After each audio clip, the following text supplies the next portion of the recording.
So, maglalagay muna tayo ng liquid soap dito. So, pwede nyo siyang dagdagan, pero wag nyo siyang ilalagpas dyan dito sa light blue na yan. Nakalagay naman dito na max dun sa ano niya. So, wag nyo siya ilalagpas dyan. Tapos, ito naman yung sa Fabcon.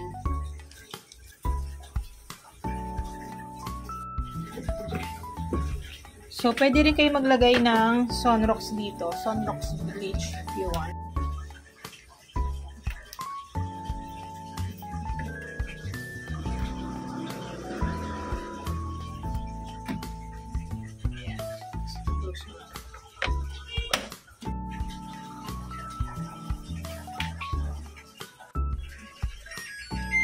So, ayan. Para mapatagal natin yung washing niya kasi yung estimated wash time niya is 12 minutes lang.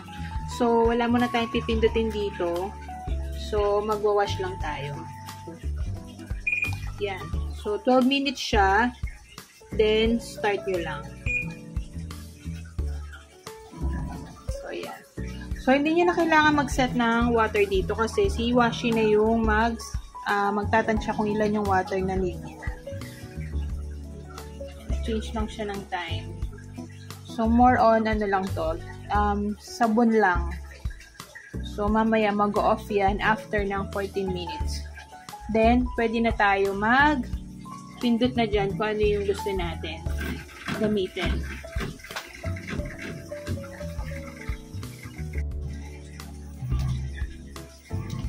So, ayan, nag-off na siya. So, yan yung ano niya. So, i-on ulit natin siya. So, ayan. Wash, rinse, spin, and water level na siya. So, wala na tayong pipindutin dyan. I-start na agad.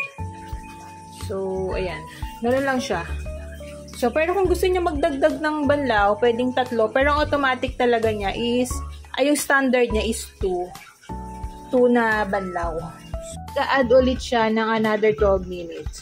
So, ayun. Kung gusto niya lang patagalin yung kusot niya o yung pagsasabon niya. So, ganun lang yung gawin niyo. So, bale, dalawang process. Isang wash lang, and then yung isa, lahat na. May rinse, may spin, then normal, naka-normal lang siya.